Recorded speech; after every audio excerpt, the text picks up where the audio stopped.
വിവാഹബന്ധത്തിലെ സംതൃപ്തി ഭൗതികം എന്നതിനേക്കാൾ ഏറെ ആത്മീകമാണ്. മൃഗത്തെപ്പോലെ താൽക്കാലികമായി ബന്ധപ്പെടുന്നത് കൊണ്ട് സംതൃപ്തി കണ്ടെത്തുവാൻ ശ്രമിക്കുന്ന മനുഷ്യൻ വാസ്തവത്തിൽ സ്നേഹത്തിൻ്റെ ആദിപാഠം പോലും പഠിച്ചിട്ടില്ല. ആ ശൂന്യത മാറ്റുവാൻ ഓടി നടന്ന് മാറാരോഗങ്ങൾ വിലയ്ക്ക് വാങ്ങുന്നു.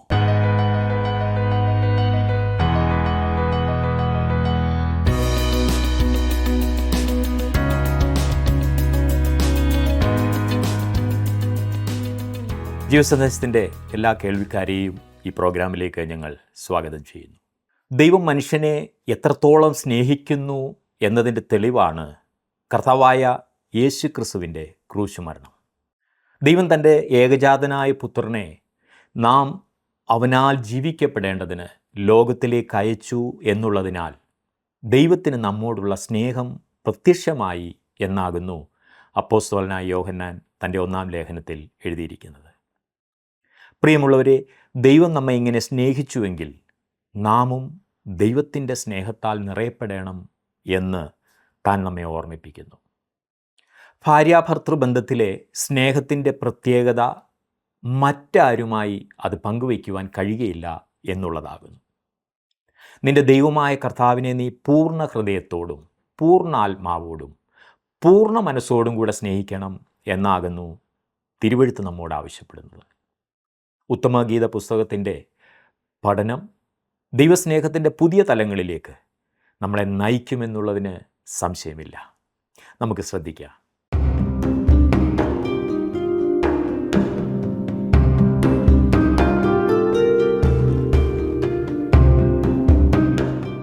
മനുഷ്യർ പൊതുവെ ധരിച്ചു വച്ചിരിക്കുന്നതിൽ നിന്നും വ്യത്യസ്തമായ ഒരു കാഴ്ചപ്പാടോടെ ഉത്തമഗീത പുസ്തകം പഠിക്കുവാൻ നമുക്ക് സാധിച്ചു.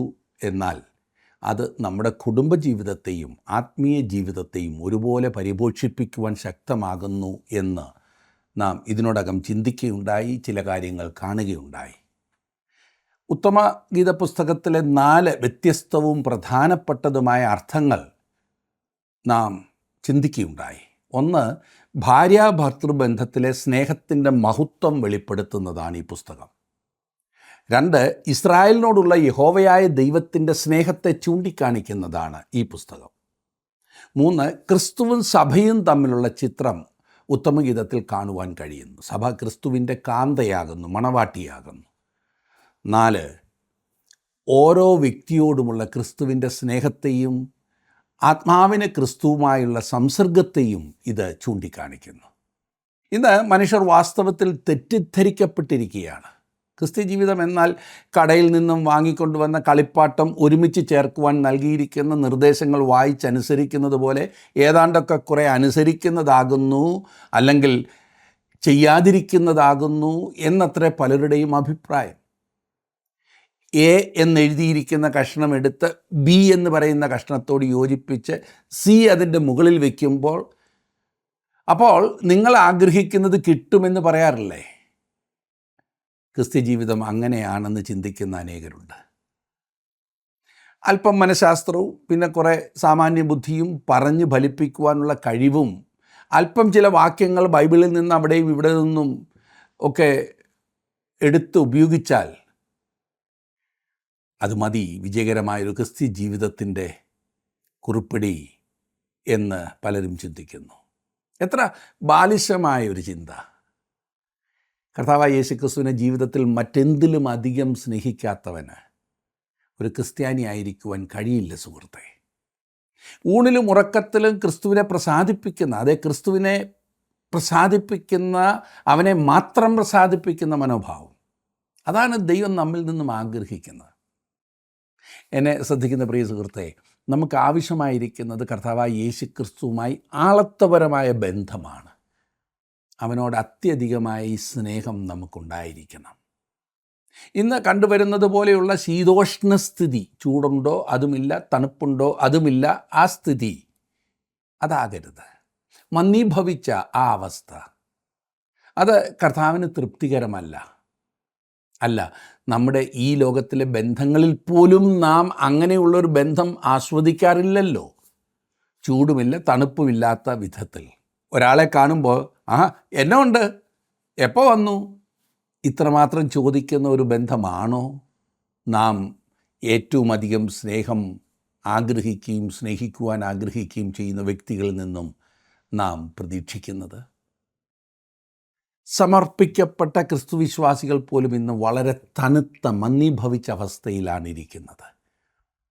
ചിലർ തങ്ങളുടെ മനോഭാവത്തിൽ സ്നേഹമില്ലാത്തവരും വിദ്വേഷികളുമായിരിക്കുന്നു. കർത്താവായ യേശുക്രിസ്തുവിനോട് ആളത്വപരമായ വ്യക്തിപരമായ യഥാർത്ഥ സ്നേഹമാണ് നമുക്കിന്ന് ആവശ്യമായിരിക്കുന്നത്. ഈ ചെറിയ പുസ്തകം വ്യക്തിപരമായി കാണേണ്ടതും പഠിക്കേണ്ടതുമാണ്. കർത്താവായ യേശുക്രിസ്തുവിലെ വിശ്വാസത്താൽ വീണ്ടും ജനനം പ്രാപിച്ചിട്ടില്ലാത്തവർക്കുള്ളതല്ല ഈ പുസ്തകം.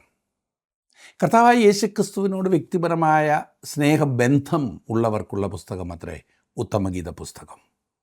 അതുകൊണ്ട് ഇത് പഠിക്കുവാൻ ആരംഭിക്കുമ്പോൾ തന്നെ എന്നെ കേൾക്കുന്ന പ്രിയ സുഹൃത്തെ, ഞാൻ ഏതോ മനഃശാസ്ത്രം പഠിപ്പിക്കുവാൻ വന്നിരിക്കുകയല്ല എന്ന് ഓർപ്പിക്കട്ടെ.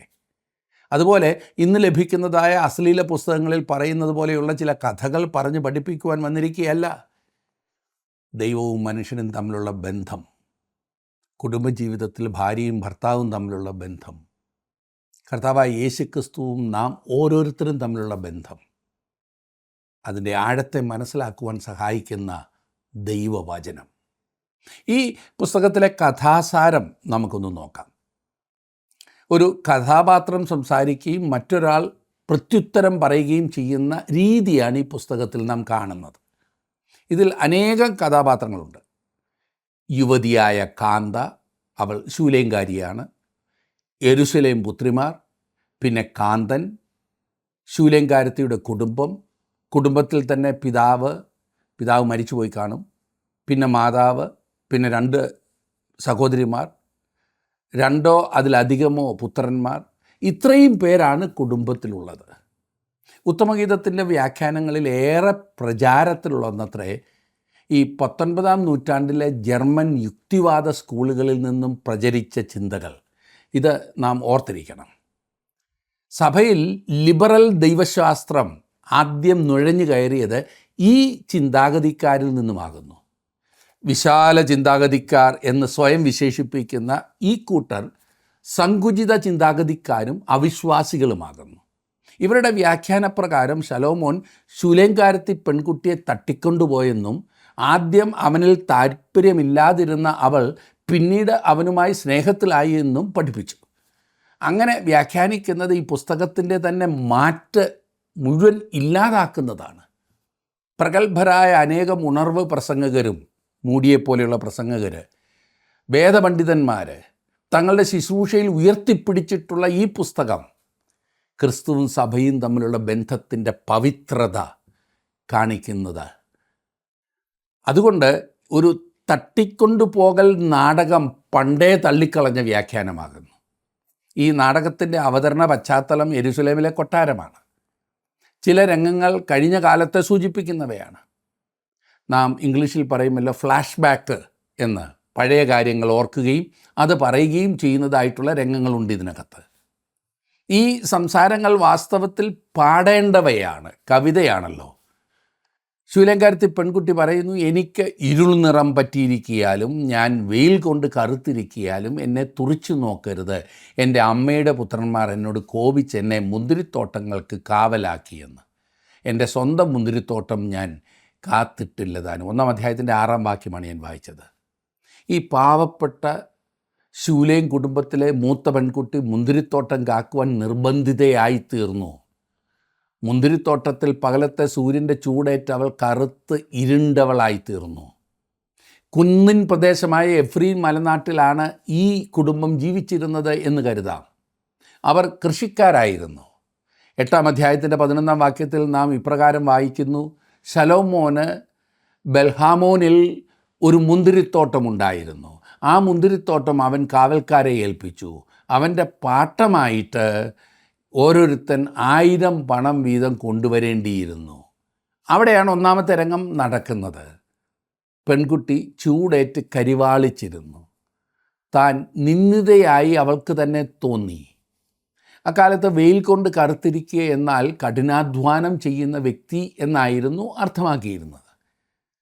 പെൺകുട്ടികൾക്ക് അവരുടെ ത്വക്ക് ഏറ്റവും മനോഹരമായി സൂക്ഷിപ്പാനുള്ള ആഗ്രഹമാണല്ലോ സാധാരണ കാണാറുള്ളത്. അതുകൊണ്ടാണല്ലോ നമ്മുടെ നാട്ടിലൊക്കെ ഈ ബ്യൂട്ടി പാർലറുകൾ വളരെയധികം കാണുന്നത്. ഈ പെൺകുട്ടി വെയിലത്ത് മുന്തിരിത്തോട്ടത്തിൽ ജോലി ചെയ്ത് കറുത്തവളായിരുന്നു എന്ന് മാത്രമല്ല, അവൾക്ക് തൻ്റെ മുന്തിരിത്തോട്ടം കാക്കുവാൻ കഴിഞ്ഞിരുന്നില്ല എന്ന് അവൾ പറയുന്നു. അതായത് അവൾക്ക് ബ്യൂട്ടി പാർലറുകളിൽ പോകുവാൻ കഴിഞ്ഞിരുന്നില്ല എന്നർത്ഥം. അവൾ ഒരു സ്വാഭാവികമായി സൗന്ദര്യമുള്ള ഒരു പെൺകുട്ടി ആയിരുന്നിരിക്കണം, ജന്മനാ ഉള്ള സൗന്ദര്യം. എന്നാൽ അവൾക്കത് നിലനിർത്തുന്നതിനോ വർദ്ധിപ്പിക്കുന്നതിനോ കഴിഞ്ഞില്ല. അവൾ വീട്ടിനു വെളിയിൽ വളരെയധികം കഠിനാധ്വാനം ചെയ്തിരുന്നു, അതും വെയിലത്ത്. ആടിനെ നോക്കുന്ന ജോലിയും അവളുടെ സഹോദരന്മാർ അവൾക്ക് നൽകിയിരുന്നു എന്ന് 1-ാം അധ്യായത്തിൻ്റെ 8-ാം വാക്യത്തിൽ നാം വായിക്കുന്നുണ്ട്. സ്ത്രീകളിൽ അതിസുന്ദരിയെ നീ അറിയുന്നില്ലെങ്കിൽ ആടുകളുടെ കാൽച്ചുവട് പിന്തുടർന്ന് ചെന്ന് ഇടയന്മാരുടെ കൂടാരങ്ങളുടെ അരികെ നിൻ്റെ കുഞ്ഞാടുകളെ മേയ്ക്ക എന്ന് നാം വായിക്കുന്നു. അങ്ങനെ അവൾ മുന്തിരിത്തോട്ടത്തിൽ വേല ചെയ്യുകയും ആടുകളെ മേയ്ക്കുകയും ചെയ്തിരുന്നു. അവൾ ജോലി ചെയ്തിരുന്ന ആ കുന്നിൻ പ്രദേശത്തു കൂടി കച്ചവടക്കാരുടെ ഒട്ടകങ്ങൾ ഇങ്ങനെ പോകുമായിരുന്നു. അവൾ തലയുയർത്തി നോക്കുമ്പോൾ യെരുശലേമിനും ദമസ്കോസിനും ഇടയിൽ യാത്ര ചെയ്യുന്ന ആളുകളെ അവൾക്ക് ആ സ്ഥലത്ത് നിന്ന് കാണുവാൻ കഴിയുമായിരുന്നു. അവളുടെ പ്രതികരണം നാം ഇപ്രകാരം കാണുന്നു. 3-ാം അധ്യായത്തിൻ്റെ 6-ാം വാക്യത്തിൽ, മൂറും കുന്തുരുക്കവും കൊണ്ടും കച്ചവടക്കാരൻ്റെ സകലവിധ സുഗന്ധ ചൂർണങ്ങൾ കൊണ്ടും പരിമളപ്പെട്ടിരിക്കുന്ന പുകത്തൂൺ പോലെ മരുഭൂമിയിൽ നിന്ന് കയറി വരുന്നോരിവൻ ആർ. കച്ചവടക്കാരുടെ ഒട്ടകങ്ങളെയും കൊട്ടാരത്തിലെ സൗന്ദര്യവതികളായ സ്ത്രീകളെ വഹിച്ചിരുന്ന ഒട്ടകങ്ങളെയും അവൾ കണ്ടിരുന്നു. ഒട്ടകപ്പുറത്ത് യാത്ര ചെയ്യുമ്പോൾ അവർ മൂടുപടം ധരിച്ചിരുന്നു. അവരുടെ മനോഹരമായ ആഭരണങ്ങളും വിലയേറിയ വസ്ത്രങ്ങളും ഈ പെൺകുട്ടിക്ക് കാണാമായിരുന്നു. അവൾക്കതുപോലെയുള്ള യാതൊന്നും തന്നെ ഇല്ലായിരുന്നു. അവൾക്കതിനെക്കുറിച്ച് ആഗ്രഹം മനസ്സിൽ ഉണ്ടായിരുന്നിരിക്കണം. കച്ചവടക്കാർ കടന്നു പോകുമ്പോൾ സുഗന്ധദ്രവ്യങ്ങളുടെ മൂരിൻ്റെയും കുന്തിരുക്കത്തിൻ്റെയും ഒക്കെ സുഗന്ധം അവൾക്ക് മണക്കുവാൻ കഴിയുമായിരുന്നു. കർത്താവായ യേശുക്രിസ്തുവിൻ്റെ ജനന മരണം ഇവിടെ നല്ല ഒരു ചിത്രമായി വരച്ച് കാണിക്കുകയാണ്. അവൻ്റെ ജനനത്തിങ്കൽ വിദ്വാൻമാർ മൂര് കാഴ്ചയർപ്പിച്ചു. അവൻ മരിച്ചപ്പോൾ അവൻ്റെ ശരീരത്തിന്മേൽ അവർ മൂര് ഇട്ടു. കർത്താവായ യേശുക്രിസ്തുവിൻ്റെ ആളത്വത്തിലേക്ക് നമ്മെ അടുപ്പിക്കുന്ന ആത്മീയ സത്യങ്ങളാണത്രേ ഇവിടെ നമുക്ക് കാണുവാൻ കഴിയുന്നത്. അവിടുത്തെ സൗന്ദര്യം അടുത്ത് ദർശിക്കുവാൻ കഴിയുന്ന അനുഭവം. ഒരു ദിവസം ഈ പെൺകുട്ടി തൻ്റെ ആടുകളെ ഇങ്ങനെ മേയിച്ചുകൊണ്ടിരിക്കുമ്പോൾ ഒരു സുമുഖനായ ആട്ടിടയൻ അവിടെ പ്രത്യക്ഷപ്പെട്ടു. അവന് അവളോട് പ്രേമമായി. ഇത് ക്രിസ്തുവിൻ്റെയും സഭയുടെയും ചിത്രമാണ് എന്നിപ്പോൾ തന്നെ സൂചിപ്പിക്കുവാൻ ഞാൻ ആഗ്രഹിക്കുന്നു. അവൻ അവളോട് പറഞ്ഞത് ഇപ്രകാരമാണ്. 2-ാം അധ്യായത്തിൻ്റെ 2-ാം വാക്യം, മുള്ളുകളുടെ ഇടയിൽ താമര പോലെ കന്യകമാരുടെ ഇടയിൽ എൻ്റെ പ്രിയ ഇരിക്കുന്നു. വീണ്ടും അവൻ പറയുന്നു 4-ാം അധ്യായത്തിൻ്റെ 1-ാം വാക്യത്തിൽ, എൻ്റെ പ്രിയേ നീ സുന്ദരി, നീ സുന്ദരി തന്നെ, നിൻ്റെ മൂടുപടത്തിൻ നടുവേ നിൻ്റെ കണ്ണ് പ്രാവിൻ കണ്ണുപോലെ ഇരിക്കുന്നു, നിൻ്റെ തലമുടി ഗിലെയാദ് മലഞ്ചെരുവിൽ കിടക്കുന്ന കോലാട്ടിൻ കൂട്ടം പോലെയാകുന്നു. വളരെ മനോഹരമായ കവിതാ ഭാഷയാണ് ഇവിടെ ഉപയോഗിച്ചിരിക്കുന്നത്. ക്രിസ്തുവിന് സഭയോടുള്ള സ്നേഹത്തിൻ്റെ ചിത്രം ഇവിടെ നമുക്ക് കാണുവാൻ കഴിയുന്നു. ക്രിസ്തു സഭയെ സ്നേഹിച്ച് തന്നെത്താൻ അവൾക്ക് വേണ്ടി അവൻ കൊടുത്തു. അവസാനം പെൺകുട്ടി തൻ്റെ ഹൃദയം ആട്ടിടയ ബാലന് കൊടുത്തു. കാട്ടുമരങ്ങളുടെ ഇടയിൽ ഒരു നാരകം പോലെ യൗവനക്കാരുടെ ഇടയിൽ എൻ്റെ പ്രിയനിരിക്കുന്നു. അതിൻ്റെ നിഴലിൽ ഞാൻ അതിമോദത്തോടെ ഇരുന്നു. അതിൻ്റെ പഴം എൻ്റെ രുചിക്ക് മധുരമായിരുന്നു. കാന്തയെക്കുറിച്ച് പറയുമ്പോൾ പ്രിയ എന്നും കാന്തനെക്കുറിച്ച് പ്രിയൻ എന്നുമാണ് ഇവിടെ ഉപയോഗിച്ചിരിക്കുന്നത്. ഇക്കാര്യം ശ്രദ്ധിച്ചോണം. കർത്താവായ യേശുക്രിസ്തു നമുക്ക് ഇപ്രകാരം ആഹ്വാനം തന്നിരിക്കുന്നു. മത്തായി എഴുതിയ സുവിശേഷം 11-ാം അധ്യായത്തിൻ്റെ 28-ാം വാക്യത്തിൽ, അധ്വാനിക്കുന്നവരും ഭാരം ചുമക്കുന്ന ഏവരുമായുള്ളവരെ എല്ലാവരും എൻ്റെ അടുക്കൽ വരുവിൻ, ഞാൻ നിങ്ങളെ ആശ്വസിപ്പിക്കും. കർത്താവായ യേശുക്രിസ്തുവിൽ ആശ്വസിക്കുക എന്ന് പറഞ്ഞാൽ എന്താണ് എന്ന് നിങ്ങൾക്കറിയാമോ? അവൻ താങ്കൾക്ക് വാസ്തവമായിരിക്കുന്നുവോ? താങ്കൾ അവനിൽ ആശ്വസിക്കുകയും വിശ്രമിക്കുകയും ചെയ്യുന്നുണ്ടോ? ഈ ബന്ധം താങ്കൾക്ക് എത്രമാത്രം മനോഹരമാക്കി തീർക്കുവാൻ കഴിയും?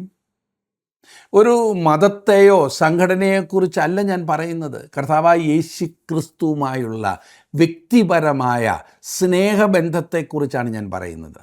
ഇത് ഈ പറയുന്ന മതത്തിൻ്റെയൊക്കെ വെളിയിലാണ്. ഈ കാന്ത, പ്രിയ, അവൾ തൻ്റെ ഹൃദയം അവന് കൊടുത്ത ശേഷം അവർ അത്യധികം പ്രേമപരവശരായി തീർന്നു. അവർ സ്നേഹബന്ധത്തിൻ്റെ അത്യാനുഭൂതിയിലെത്തി. എൻ്റെ പ്രിയൻ എനിക്കുള്ളവൻ, ഞാൻ അവനുള്ളവൾ, അവൻ താമരകളുടെ ഇടയിൽ ആടുമേയിക്കുന്നു എന്ന് 2-ാം അധ്യായത്തിൻ്റെ 16-ാം വാക്യത്തിൽ നാം വായിക്കുന്നു. എത്ര മനോഹരമായ ചിത്രം! അവർ തമ്മിൽ വളരെ മനോഹരമായ വ്യക്തിപരമായ ബന്ധം പുലർത്തി. അവൻ ആ സ്ഥലത്തു കൂടി സഞ്ചരിച്ചപ്പോൾ ഒരിക്കൽ അവൻ അവളെ അത്താഴത്തിന് കൊണ്ടുപോയി. അവൻ ഒരു ആട്ടിടയനാകുന്നു എന്ന് മാത്രമേ അവൾക്ക് അവനെക്കുറിച്ച് അറിയാമായിരുന്നുള്ളൂ. അവൻ എന്നെ വീഞ്ഞു വീട്ടിലേക്ക് കൂട്ടിക്കൊണ്ടിരുന്നു, എൻ്റെ മീതെ അവൻ പിടിച്ചിരുന്ന കൊടി സ്നേഹമായിരുന്നു എന്ന് 2-ാം അധ്യായത്തിൻ്റെ 4-ാം വാക്യത്തിൽ നാം വായിക്കുന്നു. അവൻ വളരെ വ്യത്യസ്തനായ ഒരു ആട്ടിടയനായിരുന്നു. അവൾക്ക് കാണുവാൻ കഴിയുന്ന ആടുകൾ അവനില്ലായിരുന്നു. അവൻ്റെ അടുത്തെങ്ങും ആടില്ലായിരുന്നു. അവൻ്റെ ആടുകളെക്കുറിച്ച് അവൾ അവനോട് ചോദിച്ചു. 1-ാം അധ്യായത്തിൻ്റെ 7-ാം വാക്യത്തിൽ, എൻ്റെ പ്രാണപ്രിയനെ പറഞ്ഞു തരിക, നീ ആടുകളെ മേയ്ക്കുന്നത് എവിടെ? ഉച്ചയ്ക്ക് കിടത്തുന്നത് എവിടെ? നിൻ്റെ ചങ്ങാതിമാരുടെ ആട്ടിൻകൂട്ടങ്ങൾക്കരികെ ഞാൻ മുഖം മൂടിയവളെപ്പോലെ ഇരിക്കുന്നത് എന്തിന്? എവിടെയാണ് അവൻ്റെ ആടുകൾ? അവൻ അസാധാരണനായ ഒരു ആട്ടിടയനാണ്. അങ്ങനെ ഇരിക്കെ താൻ അകലെ പോവുകയാണ്, ദൂരെ പോവുകയാണെന്നും ഒരു ദിവസം മടങ്ങി വരുമെന്നും അവൻ അവളോട് പറഞ്ഞു. കർത്താവായ യേശുക്രിസ്തുവിൻ്റെ വാക്കുകളുമായി ഇതിന് വളരെ സാമ്യമുണ്ടല്ലേ? യോഹന്നാൻ എഴുതിയ സുവിശേഷം 14-ാം അധ്യായത്തിൻ്റെ ആദ്യത്തെ 3 വാക്യങ്ങളിൽ നാം വായിക്കുന്നത്, നിങ്ങളുടെ ഹൃദയം കലങ്ങിപ്പോകരുത്, ദൈവത്തിൽ വിശ്വസിപ്പിൻ, എന്നിലും വിശ്വസിപ്പിൻ. എൻ്റെ പിതാവിൻ്റെ ഭവനത്തിൽ അനേകം വാസസ്ഥലങ്ങളുണ്ട്, ഇല്ലെങ്കിൽ ഞാൻ നിങ്ങളോട് പറയുമായിരുന്നു. ഞാൻ നിങ്ങൾക്ക് സ്ഥലമൊരുക്കുവാൻ പോകുന്നു. ഞാൻ പോയി നിങ്ങൾക്ക് സ്ഥലമൊരുക്കിയാൽ ഞാൻ ഇരിക്കുന്നിടത്ത് നിങ്ങളും ഇരിക്കേണ്ടതിന് പിന്നെയും വന്ന് നിങ്ങളെ എൻ്റെ അടുക്കൽ ചേർത്തുകൊള്ളും.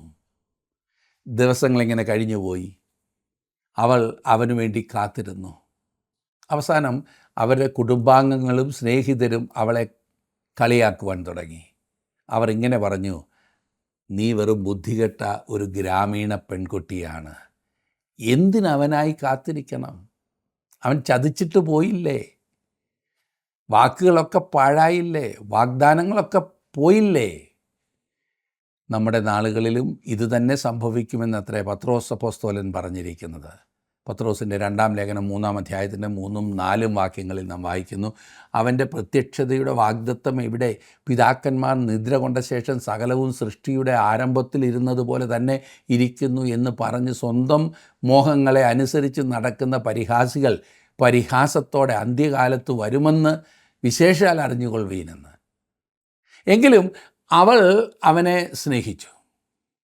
അവൾ അവനെക്കുറിച്ച് സ്വപ്നം കണ്ടു. ഒക്കെ സ്വാഭാവികം മാത്രം. അവൾ പറയുന്നു 3-ാം അധ്യായത്തിൻ്റെ 1-ാം വാക്യത്തിൽ, രാത്രി സമയത്ത് എൻ്റെ കിടക്കയിൽ ഞാൻ എൻ്റെ പ്രാണപ്രിയനെ അന്വേഷിച്ചു. ഞാൻ അവനെ അന്വേഷിച്ചു, കണ്ടില്ല താനും. ഇവിടെ ഞാനൊരു പ്രത്യേക കാര്യം താങ്കളോട് വ്യക്തിപരമായി ചോദിക്കട്ടെ. കർത്താവ് അടുത്തില്ല എന്ന ചിന്തയിൽ താങ്കൾക്ക് ബുദ്ധിമുട്ട് തോന്നാറുണ്ടോ? അവനു വേണ്ടി അമിതമായി വാഞ്ചിക്കുന്ന ഒരു ഹൃദയം താങ്കൾക്കുണ്ടോ? അവനോടുള്ള സ്നേഹത്തിൻ്റെ ആധിക്യത്താൽ നിറഞ്ഞു തുളുമ്പുന്ന അനുഭവം താങ്കൾക്കുണ്ടോ? ഒരു രാത്രി അവൾ വളരെ അസ്വസ്ഥയായി തൻ്റെ കിടക്കയിൽ കിടക്കുകയായിരുന്നു. അപ്പോൾ പെട്ടെന്ന് മുറിയിൽ ഒരു സുഗന്ധം അവൾക്ക് അനുഭവപ്പെട്ടു. അവൾ പെട്ടെന്ന് വാതിലിലേക്ക് ഓടി. 5-ാം അധ്യായത്തിൻ്റെ 5-ാം വാക്യത്തിൽ നിന്നും വായിക്കുന്നു, എൻ്റെ പ്രിയന് തുറക്കേണ്ടതിന് ഞാൻ എഴുന്നേറ്റു. എൻ്റെ കൈ മൂറും, എൻ്റെ വിരൽ മൂറിൻ തൈലവും തഴുതുപടികളിന്മേൽ പൊഴിച്ചു. അവൻ അവിടെ വന്നിരിക്കുന്നു എന്ന് അവൾക്ക് മനസ്സിലായിരുന്നു. അവൻ അവളെ മറന്നു കളഞ്ഞില്ല എന്ന കാര്യം അവൾക്ക് അറിയാമായിരുന്നു. അതേ പ്രിയ സുഹൃത്തെ, ക്രിസ്തുവിൻ്റെ സുഗന്ധം താങ്കളുടെ ജീവിതത്തിൽ ഇന്ന് വെളിപ്പെടുന്നുണ്ടോ? മതപരമായ ചടങ്ങുകൾ കൊണ്ട് മാത്രം തൃപ്തിപ്പെടരുത്. ക്രിസ്തു താങ്കൾക്ക് ഇപ്പോൾ എത്രമാത്രം വാസ്തവമായിരിക്കുന്നു എന്ന് താങ്കൾ പരിശോധിക്കുക. ഇന്ന് താങ്കളുടെ ജീവിതത്തിൽ ക്രിസ്തുവിൻ്റെ സുഗന്ധം വെളിപ്പെടുന്നുണ്ടോ? തൻ്റെ പ്രാണപ്രിയൻ അടുത്തുണ്ട് എന്ന് അവൾ മനസ്സിലാക്കി. കർത്താവായ യേശു ക്രിസ്തു ഇപ്രകാരം പറഞ്ഞു, ഞാനോ ലോകാവസാനത്തോളം എല്ലാ നാളും നിങ്ങളോട് കൂടെയുണ്ട്. തടവിലായിരുന്നപ്പോൾ കർത്താവ് തന്നോടുകൂടെ ഉണ്ടായിരുന്നു എന്ന് പൗലോസിന് പറയുവാൻ കഴിഞ്ഞു. ഞാൻ നിന്നെ ഒരു നാളും തള്ളിക്കളകയില്ല, ഉപേക്ഷിക്കുകയില്ല എന്ന് നമ്മുടെ കർത്താവ് വാഗ്ദത്തം ചെയ്തിരിക്കുന്നു. ഒരിക്കൽ അവൾ മുന്തിരിത്തോട്ടത്തിൽ വേല ചെയ്തുകൊണ്ടിരിക്കുകയായിരുന്നു. 2-ാം അധ്യായത്തിൻ്റെ 15-ാം വാക്യം, ഞങ്ങളുടെ മുന്തിരിത്തോട്ടങ്ങൾ പൂത്തിരിക്കിയാൽ മുന്തിരിവള്ളി നശിപ്പിക്കുന്ന കുറുക്കന്മാരെ, ചെറു കുറുക്കന്മാരെ തന്നെ പിടിച്ചു തരുവീൻ. കൊച്ചു കുറുക്കന്മാർക്ക് എത്തിപ്പിടിക്കുവാൻ കഴിയാത്ത വിധം അവൾ മുന്തിരിക്കുലകൾ ഉയർത്തി കെട്ടിവെച്ചുകൊണ്ടിരിക്കുകയായിരുന്നു. ആ പ്രദേശത്ത് അവർ മുന്തിരിവള്ളികൾ നിലത്ത് തന്നെ പടർത്തി വളർത്തുകയാണ് ചെയ്തിരുന്നത്. എന്നാൽ അവൾ ഇപ്പോൾ ചെറു കുറുക്കന്മാർക്ക് എത്താത്ത വിധം അവയെ ഉയർത്തി വെച്ചുകൊണ്ടിരിക്കുകയാണ്. അവൾ അപ്രകാരം ചെയ്തുകൊണ്ടിരിക്കുമ്പോൾ താഴെ ആ തെരുവിൽ ഒരു പുകത്തൂൺ വരുന്നതായി കാണുന്നു, വലിയൊരു പുകത്തൂൺ. 3-ാം അധ്യായത്തിൻ്റെ 6-ാം വാക്യം, മൂറും കുന്തുരുക്കവും കൊണ്ട് കച്ചവടക്കാരൻ്റെ സകലവിധ സുഗന്ധ ചൂർണങ്ങൾ കൊണ്ടും പരിമളപ്പെട്ടിരിക്കുന്ന പുകത്തൂൺ പോലെ മരുഭൂമിയിൽ നിന്ന് കയറി വരുന്നോരിവൻ ആർ. ശലോമോൻ രാജാവ് വരുന്നു എന്ന് വിളിച്ചു പറയുന്നത് അവൾ ശ്രദ്ധിച്ചില്ല. അവൾ വളരെയധികം ജോലിത്തിരക്കിലാണ്. അവൾക്ക് ശലോമോൻ രാജാവിനെ അറിയില്ല. അപ്പോൾ ആരോ അവളുടെ അടുത്ത് ചെന്ന് അവളോട് പറയുന്നു, ശലോമോൻ രാജാവ് നിന്നെ വിളിക്കുന്നു. ശലോമോൻ രാജാവിനെ എനിക്കറിയില്ലല്ലോ, അവൻ എന്തിനാണ് എന്നെ വിളിക്കുന്നത്? ഞാൻ അവനെ ഒരിക്കലും കണ്ടിട്ടില്ലല്ലോ, അവൻ പിന്നെ എന്നോട് എന്ത് പറയുവാനാണ് എന്നെ വിളിക്കുന്നത് എന്നവൾ ചോദിച്ചു കാണും. പക്ഷേ അവൾ ഉടനെ പറയുന്നത് ശ്രദ്ധിച്ച് 2-ാം അധ്യായത്തിൻ്റെ 8 മുതൽ 10 വരെയുള്ള വാക്യങ്ങളിൽ, അതാ എൻ്റെ പ്രിയൻ്റെ സ്വരം, അവൻ മലകളിന്മേൽ ചാടിയും കുന്നുകളിന്മേൽ കുതിച്ചും കൊണ്ടുവരുന്നു. എൻ്റെ പ്രിയൻ ചെറുമാനിനും കലക്കുട്ടയ്ക്കും തുല്യൻ. ഇതാ അവൻ നമ്മുടെ മതിൽക്ക് പുറമേ നിൽക്കുന്നു. അവൻ കിളിവാതിലിലൂടെ നോക്കുന്നു, അഴിക്കിടയിൽ കൂടി ഒളിഞ്ഞു നോക്കുന്നു. എൻ്റെ പ്രിയൻ എന്നോട് പറഞ്ഞത്, എൻ്റെ പ്രിയെ എഴുന്നേൽക്ക, എൻ്റെ സുന്ദരി വരിക. അങ്ങനെ അവളെ ശലോമോൻ രാജാവിൻ്റെ സന്നിധിയിൽ കൊണ്ടുചെന്നു. ശലോമോൻ രാജാവ് ആരാകുന്നു എന്ന് താങ്കൾക്കറിയാമോ? അവൾ കാത്തിരുന്ന അവളുടെ ആട്ടിടയൻ. അവൻ അവൾക്ക് വേണ്ടി വന്നിരിക്കുകയാണ്. കർത്താവായ യേശുവിൻ്റെ വാഗ്ദത്തം ഇതാണ്. യോഹന്നാൻ എഴുതിയ സുവിശേഷം 10-ാം അധ്യായത്തിൻ്റെ 27-28 വാക്യങ്ങളിൽ നാം വായിക്കുന്നത്, എൻ്റെ ആടുകൾ എൻ്റെ ശബ്ദം കേൾക്കുന്നു, ഞാൻ അവയെ അറിയുകയും അവ എന്നെ അനുഗമിക്കുകയും ചെയ്യുന്നു. ഞാൻ അവയ്ക്ക് നിത്യജീവൻ കൊടുക്കുന്നു, അവ ഒരു നാളും നശിച്ചു പോകുകയില്ല, ആരും അവയെ എൻ്റെ കയ്യിൽ നിന്ന് പിടിച്ചു പറിക്കുകയുമില്ല. പൗലോസ് അപ്പോസ്തലൻ ഇപ്രകാരം എഴുതി തെസ്സലോനിക്കർക്ക് എഴുതിയ 1-ാം ലേഖനം 4-ാം അധ്യായം 16-17 വാക്യങ്ങൾ, കർത്താവ് താൻ ഗംഭീരനാദത്തോടും പ്രധാന ദൂതൻ്റെ ശബ്ദത്തോടും ദൈവത്തിൻ്റെ കാഹളത്തോടും കൂടെ സ്വർഗത്തിൽ നിന്ന് ഇറങ്ങി വരികയും ക്രിസ്തുവിൽ മരിച്ചവർ മുമ്പ് ഉയർത്തെഴുന്നേൽക്കുകയും ചെയ്യും. പിന്നെ ജീവനോടെ ശേഷിക്കുന്ന നാം അവനോടൊരുമിച്ച് ആകാശത്തിൽ കർത്താവിനെ എതിരേൽപ്പാൻ മേഘങ്ങളിൽ എടുക്കപ്പെടും. ഇങ്ങനെ നാം എപ്പോഴും കർത്താവിനോട് കൂടെയിരിക്കുന്നു. നമുക്ക് വേണ്ടി വീണ്ടും വരുമെന്ന് കർത്താവായ യേശുക്രിസ്തു വാഗ്ദത്തം ചെയ്തിട്ടുണ്ട്. അതെ, 2-ാം അധ്യായത്തിൻ്റെ 11, 12, 13 വാക്യങ്ങളിൽ നാം വായിക്കുന്നു, ശീതകാലം കഴിഞ്ഞു മഴയും മാറിപ്പോയല്ലോ, പുഷ്പങ്ങൾ ഭൂമിയിൽ കാണായി വരുന്നു, വള്ളിത്തല മുറിക്കും കാലം വന്നിരിക്കുന്നു, കുറുപ്രാവിൻ്റെ ശബ്ദവും നമ്മുടെ നാട്ടിൽ കേൾക്കുന്നു, അത്തിക്കായകൾ പഴുക്കുന്നു, മുന്തിരിവള്ളി പൂത്ത് സുഗന്ധം വീശുന്നു. എൻ്റെ പ്രിയേ എഴുന്നേൽക്ക, എൻ്റെ സുന്ദരി വരിക. ഈ ദിവസങ്ങളിൽ ഒരിക്കൽ നമ്മുടെ കർത്താവ് നമ്മെ ഈ ഭൂമിയിൽ നിന്ന് വിളിച്ചു കൊണ്ടുപോകുവാൻ വരും. താങ്കൾ ഈ ലോകത്തോട് എത്രമാത്രം ബന്ധപ്പെട്ടിരിക്കുന്നു? അവിടുന്ന് ഇപ്പോൾ വന്ന് ഈ ഭൂമിയിൽ നിന്ന് കൊണ്ടുപോകുന്ന പക്ഷം അത് താങ്കളുടെ ഹൃദയത്തെ ദുഃഖിപ്പിക്കുന്ന കാര്യമാണോ? ഇവിടെ സുഖമായി സംതൃപ്തമായി ഇരിക്കുന്നതാണ് നല്ലതെന്ന് കരുതുന്ന ചില ക്രിസ്തു വിശ്വാസികളുണ്ട്. അവർക്ക് വേണ്ടി അവൻ വരുന്ന പക്ഷം അവർ കരഞ്ഞുകൊണ്ടേ പോവുകയുള്ളൂ. കാരണം അവർ ഈ ലോകത്തോട് അത്രമാത്രം പറ്റിച്ചേർന്നാണ് ഇപ്പോൾ ഇരിക്കുന്നത്. അവരുടെ എസ്റ്റേറ്റും വീടും അവരുടെ ജോലിയും മക്കളും അയ്യോ അവരെ ഇവിടെ പിടിച്ചു നിർത്തുന്ന ഒരുപാട് കാര്യങ്ങളുണ്ട്. കാന്തൻ അവളോട് പറയുന്ന ഈ വാക്കുകൾ ശ്രദ്ധിച്ചാട്ടെ, എൻ്റെ പ്രിയെ എഴുന്നേൽക്ക, എൻ്റെ സുന്ദരി വരിക. പാറയുടെ പിളർപ്പിലും കടുംതൂക്കിൻ്റെ മറവിലും ഇരിക്കുന്ന എൻ്റെ പ്രാവേ. അവിടെയാണ് കർത്താവ് നമ്മെ ആക്കിയിരിക്കുന്നത്. പാറയുടെ പിളർപ്പിൽ ഞാൻ നിൻ്റെ മുഖമൊന്ന് കാണട്ടെ, നിൻ്റെ സ്വരം ഒന്ന് കേൾക്കട്ടെ. നിൻ്റെ സ്വരം ഇമ്പമുള്ളതും മുഖം സൗന്ദര്യമുള്ളതുമാകുന്നു. എത്ര മഹത്വകരമായ കാര്യമാണിതല്ലേ? 2-ാം അധ്യായത്തിൻ്റെ 4-ാം വാക്യത്തിൽ നാം വായിക്കുന്നു, അവൻ എന്നെ വീഞ്ഞു വീട്ടിലേക്ക് കൂട്ടിക്കൊണ്ടിരുന്നു, എൻ്റെ മീതെ അവൻ പിടിച്ചിരുന്ന കൊടി സ്നേഹമായിരുന്നു. രക്ഷ എന്നതൊരു സ്നേഹത്തിൻ്റെ കഥയാണ്, പ്രേമകഥ എന്ന് നമ്മൾ പറയില്ലേ. അവൻ നമ്മെ ആദ്യം സ്നേഹിച്ചതുകൊണ്ട് നാം അവനെ സ്നേഹിക്കുന്നു. നാം അവനെ സ്നേഹിക്കുവാൻ അവൻ ആഗ്രഹിക്കുന്നു. എന്നെ ശ്രദ്ധിക്കുന്ന പ്രിയ സഹോദര, പ്രിയ സഹോദരി, നിങ്ങളുടെ ജീവിതത്തിൽ യേശുവിനെ ഈ പറഞ്ഞതുപോലെ കാണുവാൻ സാധിക്കുന്നുണ്ടോ? അവനുമായുള്ള വ്യക്തിപരമായ ബന്ധത്തിലായി തീർന്നിട്ടുണ്ടോ? അതിനായിട്ട് നിങ്ങളുടെ ജീവിതത്തെ ദൈവകരങ്ങളിലേക്ക് സമർപ്പിച്ചാട്ടെ. ദൈവം നിങ്ങളെ അനുഗ്രഹിക്കട്ടെ, സമൃദ്ധിയായിട്ട് അനുഗ്രഹിക്കട്ടെ.